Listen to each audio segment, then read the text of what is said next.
enfocar en la fisiología del potencial de membrana. Vamos a ver que la membrana juega un papel definitivo en el establecimiento de gradientes tanto de concentración como de gradientes eléctricos, ¿okay? Y esto es sumamente importante para la actividad de las células.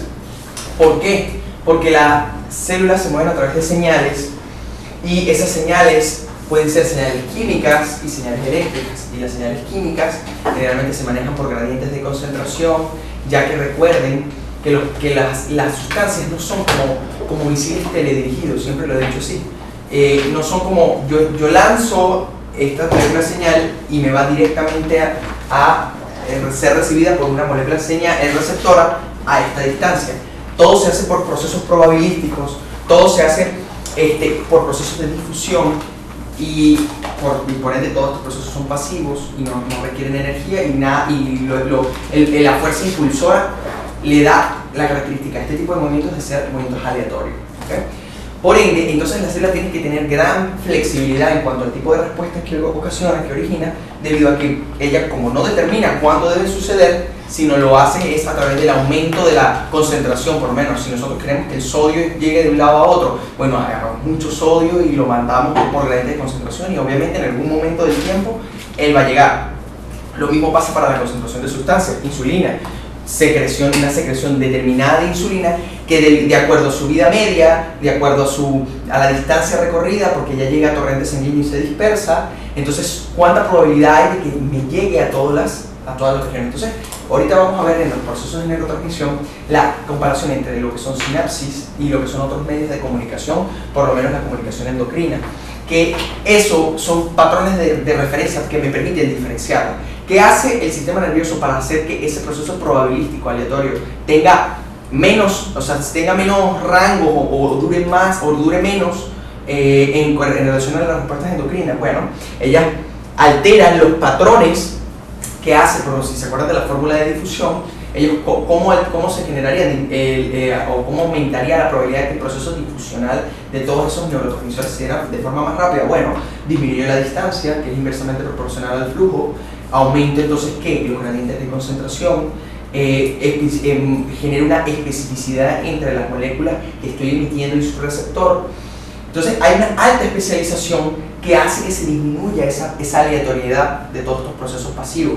Entonces, pero para que la célula, una vez esos procesos pasivos lleguen o contacten con la célula receptora, esa célula receptora debe ser capaz de generar entonces una respuesta, pero debe ser lo suficientemente capaz de recibir esa señal y de alterar. Tiene que haber algo que se altere, que se genere para que se origine la respuesta. Y muchas de esas respuestas son señales eléctricas, en el caso de la neurotransmisión, en el caso de las células musculares estriada esquelética, estriada cardíaca y lisa, y en el caso de las células ganglionares, glandulares, mejor dicho. ¿Por qué? Porque son capaces de responder a estímulos eléctricos y generar una respuesta. En el caso de la neurona, vamos a ver que ella va a originar una respuesta de tipo nerviosa eléctrica también a través de la conducción del impulso nervioso, y en el caso de la muscular vamos a ver cambios en la contracción, y en las glandulares vamos a ver secreción en base a la respuesta eléctrica. Pero para que se origine esa respuesta eléctrica, la célula también debe originar procesos pasivos que mantengan potenciales que permitan entonces, como yo les comentaba en la ecuación de Nernst, que la ecuación de Nernst permite, o sea, que el potasio sea impermeable, que el potasio sea permeable, que el sodio sea impermeable, que el cloro sea impermeable, que se mantenga ese gradiente que genere ese potencial de equilibrio de menos 90 milivoltios. Eso no se genera solo. Eso debe existir algo que permita que eso ocurra, ¿okay? Y que le permite a través de ese potencial mantener inclusive disposición de las proteínas que van a tener función de receptores, que va a permitir entonces transmitir señales a través de los impulsos nerviosos, entre otros. Inclusive las mismas propiedades pasivas de la membrana permiten que existan respuestas electrotónicas, que son respuestas que no son potenciales de acción, pero que son difusibles a lo largo de la membrana. Eso lo vamos a ver ahorita.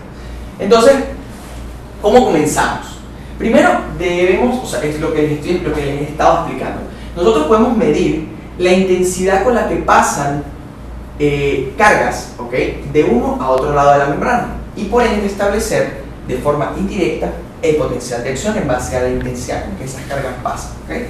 Entonces, la corriente eléctrica se puede medir en esta dirección o se puede medir en esta dirección, porque siempre lo que genere este paso de cargas va a tener por ende una intensidad que va a ser directamente proporcional a la carga, la carga elemental Q, ¿okay? Que va a depender, en este caso, inclusive de su gradiente de concentración y de su relación con respecto a la membrana, ¿okay? Porque si nos recordamos que es un ion positivo y la membrana está cargada negativamente, va a atraerse; si es negativo, va a repelerse, y por ende el campo eléctrico que sumado de cada uno de los iones generan entonces un macro campo eléctrico celular, entonces va a intervenir directamente en la movilidad de los iones, y que va a ser indirectamente proporcional al tiempo. ¿Por qué? Porque entonces la intensidad, si nosotros hacemos que esa carga pase, en este caso, de este punto a este punto, entonces van a haber mayor dispersión de cargas, es decir, las cargas no solamente se van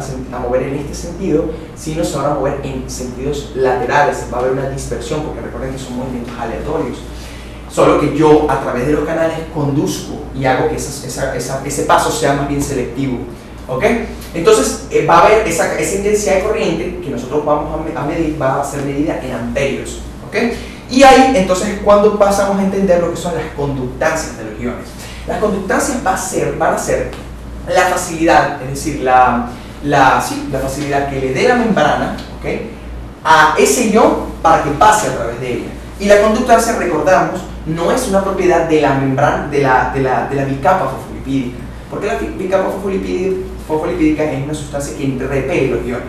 Por ende, la conductancia no la da la membrana fosfolipídica, la dan las proteínas, que en este caso son los canales específicos para los iones. Entonces, cuando ese canal, y no cualquier tipo de canal, y no cualquier estado, tienen que ser estados abiertos, porque los canales son sensibles a la regulación química, regulación eléctrica. Entonces vemos canales regulados por ligando, que son los canales de los neurotransmisores; los canales regulados por voltaje, que son los del potencial de acción que ya hemos visto; y tenemos los potenciales que son regulados por proteínas, por ligandos intracelulares como el ATP, la adenosina, el AMP cíclico, entre muchas otras cosas. Inclusive hay canales de potasio regulados por sodio, imagínense. Entonces hay una regulación alostérica del canal que hace entonces que el comportamiento de dicho canal varíe en el tiempo y varíe de acuerdo a la condición que obviamente es necesaria para que se produzcan cambios de comportamiento. Entonces vamos a ver aquí que en esa imagen